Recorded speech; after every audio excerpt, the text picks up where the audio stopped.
You're a Roman soldier stationed on the eastern frontier. It's dawn. You hear it before you see it. A sound like distant thunder, but the sky is clear. Then you realize it's not thunder, it's hooves, thousands of them. The ground begins to shake.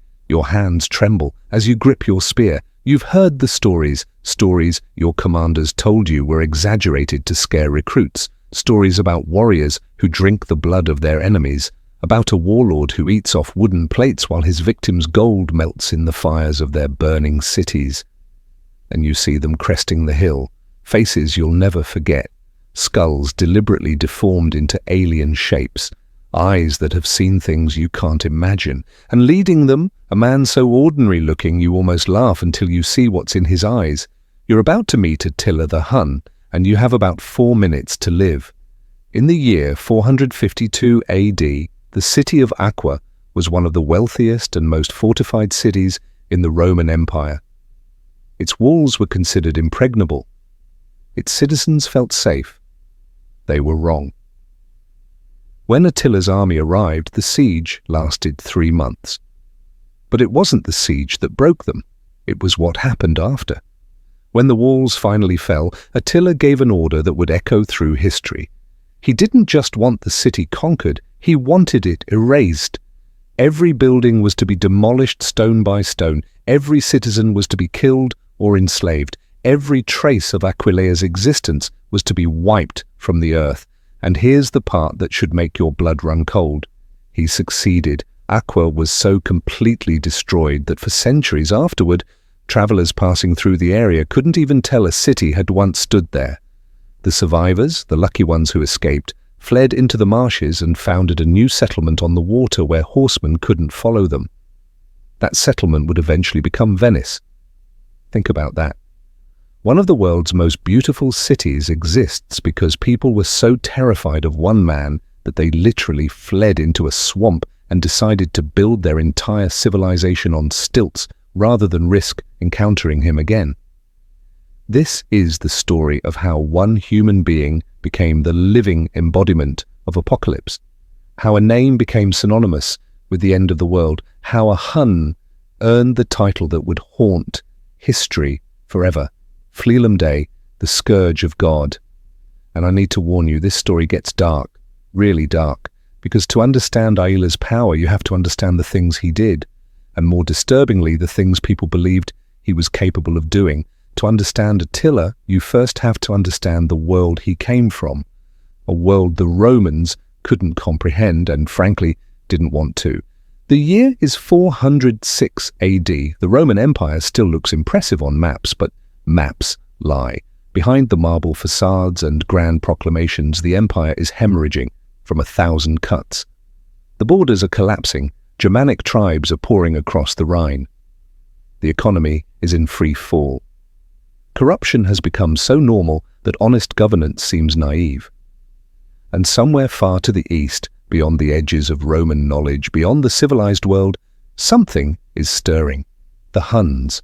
Romans didn't understand the Huns, and that made them even more terrifying. These weren't people who lived in cities or farmed land. They were perpetual nomads, born on horseback, living on horseback, dying on horseback. Roman historians wrote about them with a mixture of fascination and horror, describing them as barely human.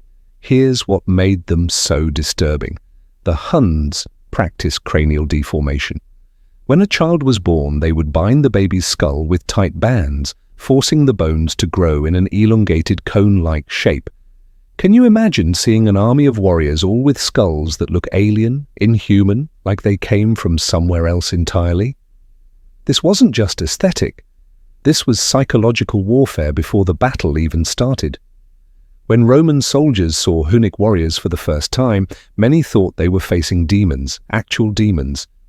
The Huns lived on horseback to such an extreme degree that Roman writers claimed they couldn't even walk properly.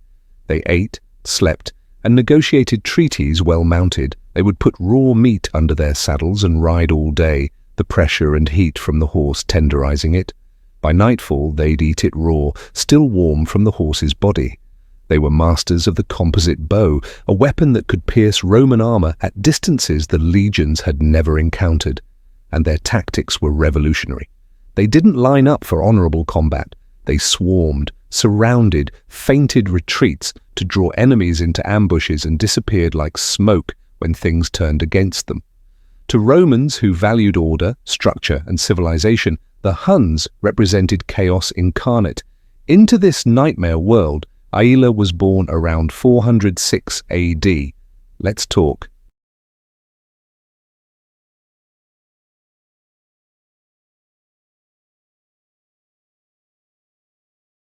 About something the legends usually gloss over. Attila's rise to power began with a murder.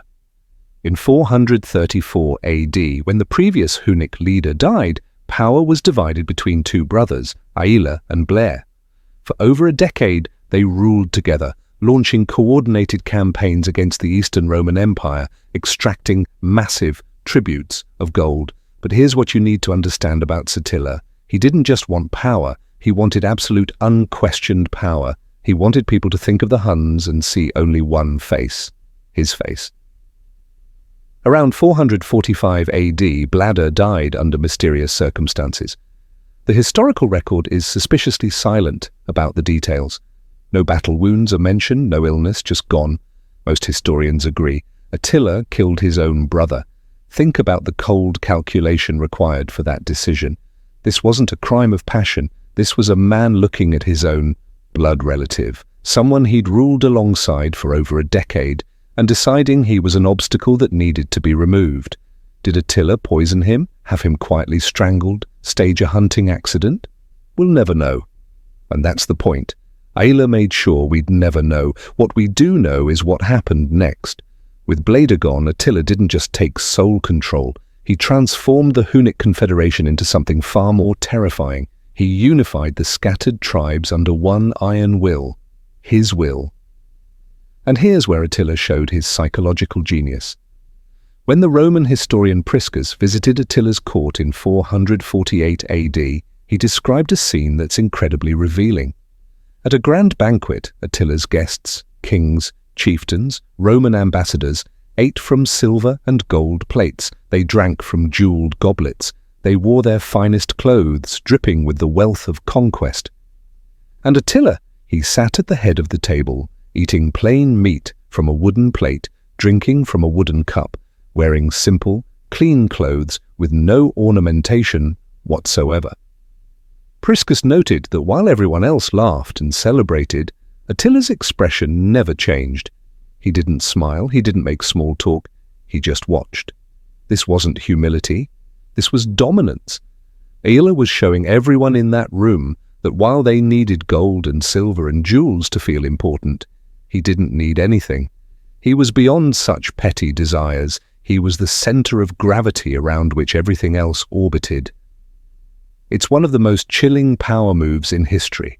And it worked. People who met Attila described feeling physically intimidated by a man who by all accounts was relatively short and unremarkable looking. He had a broad chest, a large head, small eyes, a thin beard. Nothing about his physical appearance was particularly imposing, but those eyes, everyone who met him mentioned the eyes. Priscus wrote that Attila could control people with a look, that he had a way of staring at someone that made them feel like he could see every secret they'd ever kept, every lie they'd ever told, every moment of weakness they'd ever experienced. Imagine having that kind of presence, the kind where you could walk into a room full of warriors and kings and without saying a word, make them all afraid of you. If you're captivated by the disturbing psychology behind history's most feared figures, hit subscribe. It helps us dig deeper into the darkness that shaped our world. Trust me, this story gets even more unsettling. Now back to the monster. Attila's first major target was the Eastern Roman Empire based in Constantinople. And here's where his strategy becomes truly disturbing. The Romans had a system: pay tribute to the barbarians, keep them happy, avoid war. It was expensive, but it was cheaper than fighting. So they paid the Huns enormous amounts of gold. We're talking thousands of pounds of the stuff just to stay away. But in 441 AD, the Eastern Empire made a fatal mistake. They missed a payment. Attila didn't send a letter of complaint. He didn't open negotiations. He unleashed hell. His army swept into the Balkans like a plague.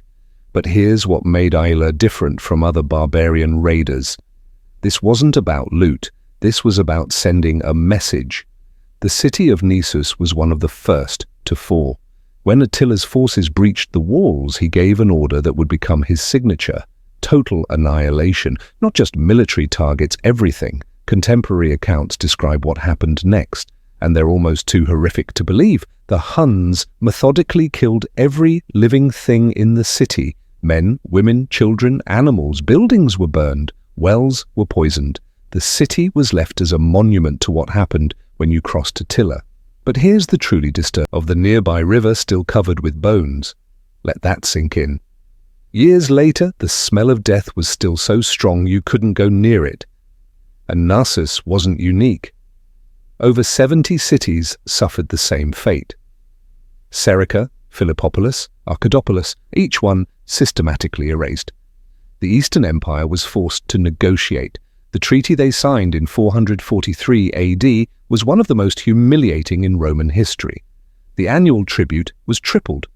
Rome had to create a demilitarized zone 5 days' journey south of the Danube.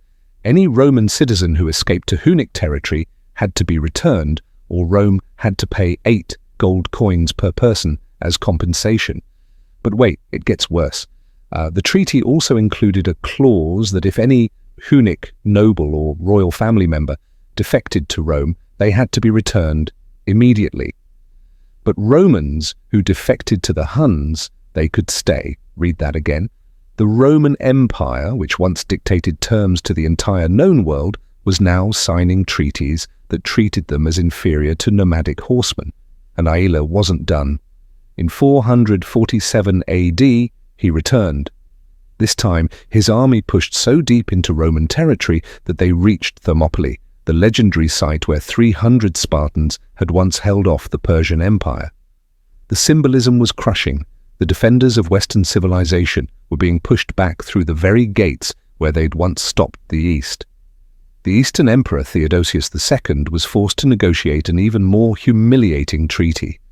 The annual tribute was raised again. Rome had to pay all the back tribute they supposedly owed, and they had to evacuate even more territory. Christian communities throughout the Eastern Empire watched this unstoppable destruction and came to a terrifying conclusion. This wasn't a military campaign, this was divine punishment. God was using Attila to punish them for their sins. They gave him a name that would echo through eternity. Fleelum Day, the Scourge of God, the Whip of God. And here's the truly chilling part. When Attila heard this title, he loved it. He started using it himself.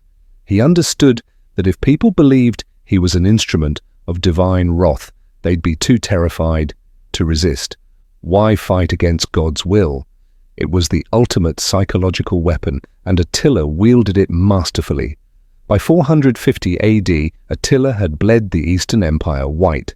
Time to turn west, and his excuse for invasion is one of the strangest stories in history.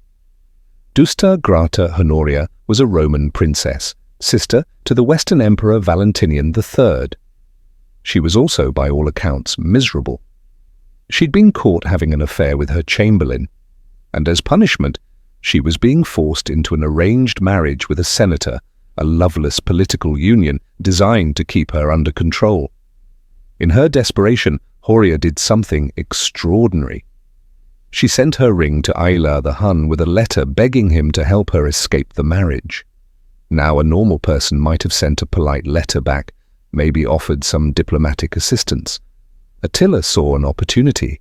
He declared that Horia had proposed marriage to him, and as his bride, she was entitled to half of the Western Roman Empire as her dowry. Let's be clear, this was absurd. Everyone knew it was absurd. Honoria's letter was a plea for help, not a marriage proposal. But that didn't matter. Attila had his justification for war, and he was going to use it. When the Western Emperor refused, Attila mobilized the largest army he'd ever assembled. Contemporary sources claim 500,000 men, though modern historians think the real number was probably between 100,000 and 200,000. Still, it was massive. In 451 AD, they crossed the Rhine into Gaul. The campaign was devastating. City after city fell. Metz was completely destroyed. allegedly burned to the ground on Easter Sunday. Rheims fell, Strasbourg fell, the Huns pushed deep into Gaul, and it looked like nothing could stop them. But here's where the story takes a turn. The Roman general Attis, a man who'd actually lived with the Huns as a hostage in his youth and understood how they fought, managed to forge an alliance with the Visigoths, two enemies united by a common threat. They met Attila's forces at the Catalanian plains in June 451 AD. The battle that followed was one of the bloodiest in ancient history. Ancient sources claim anywhere from 165,000 to 300,000 casualties, though Attila withdrew his forces to his camp and prepared for a last stand. According to legend, he had a funeral pea built from the saddles of horses, planning to throw himself on it rather than be captured if the Romans breached his defences. But the attack never came. Attas, for reasons historians still debate, didn't press the advantage. Some say he was afraid of what would happen if the Huns were completely destroyed. Better a weakened Attila than Visigoth allies who no longer needed Rome. The result was technically a draw, but strategically it was a defeat for Attila. His aura of invincibility was broken. For the first time in his career, he'd been forced to retreat. But if the Romans thought this meant Attila was finished, they were catastrophically wrong. A wounded animal is the most dangerous animal, and Attila was wounded not in body, but in pride. In 452 AD, he invaded Italy. And this campaign was personal. Aqua was the first major target. It was one of the richest and most fortified cities in the empire. The siege lasted 3 months, and the city's defenders were confident they could hold out indefinitely. Then one day, Attila was observing the walls when he noticed storks abandoning their nests on the city's towers, flying away with their young. To Attila, this was an omen. Even the birds knew what was coming. He ordered one final massive assault. The walls were breached, and then Attila gave the order that would define this campaign: erase it.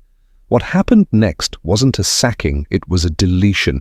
The Huns killed systematically. Men were butchered, women and children were enslaved or killed. Buildings were demolished stone by stone. The wealth of the city, gold, silver, precious goods was taken. Everything else was destroyed. When they were done, Aquila didn't exist. Not as ruins, not as a ghost town.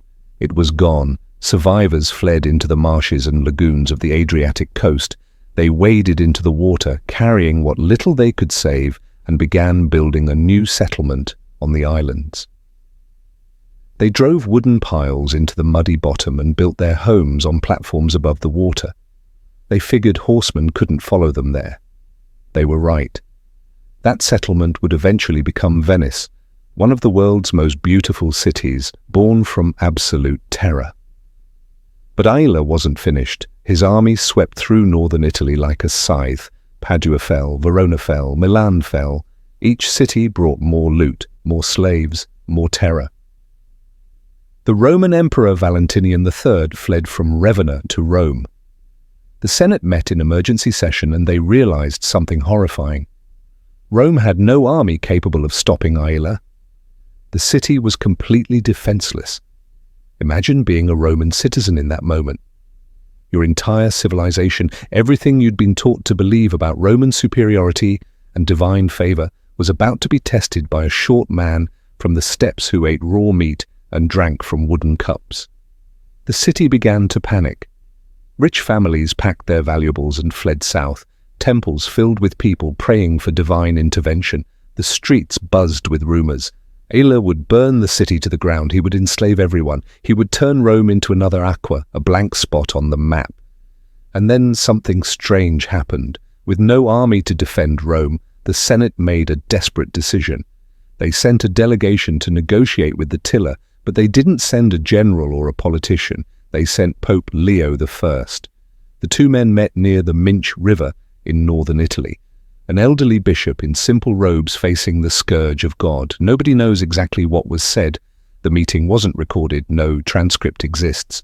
But somehow, impossibly, Leo convinced Attila to turn around and leave Italy.